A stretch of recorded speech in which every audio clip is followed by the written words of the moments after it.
Well, what we can do and what we are doing is making sure that the offer of eventually membership is clear to everybody. The EU perspective is kept alive. That's a part of the political process, what is being discussed these days, and that's the first and the foremost things we can do.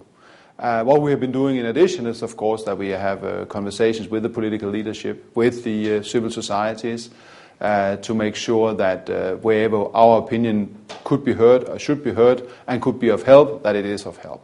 But ultimately, stabilizing the situation sits with the authorities in Bosnia and Herzegovina to do so.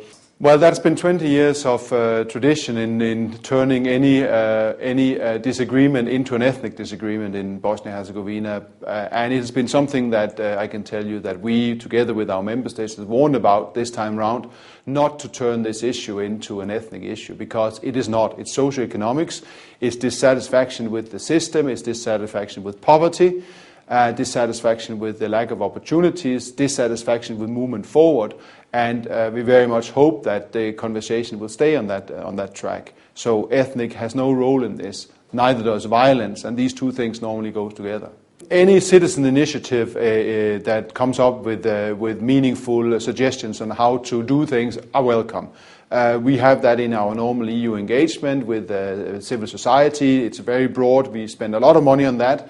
And this is what we see, that no EU enlargement process or any good governance process can happen without the dialogue with the civil society. Of course, ultimately, the resolution of these issues rests with the structures that are democratically elected. They have to do so, but we very much hope that those structures will be willing and able to listen to the good suggestions that are coming out of these forums.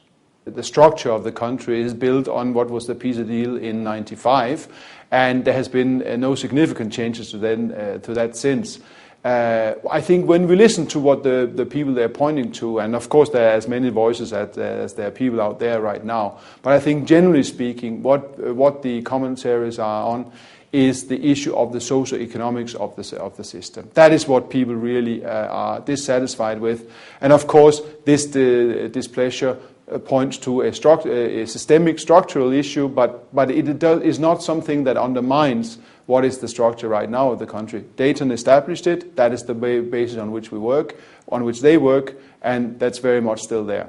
What we have right now is around 150 million euros ready to be dispersed. So it's not that we are lacking funds to implement in the country. What has happened just recently was that we allocated some of the money that was originally thought to go to Bosnia and Herzegovina to somewhere else, because we have actually right now a lot of money in the box ready to be implemented. What we need is to have partners that are willing to implement it with us, and that is what we're working at.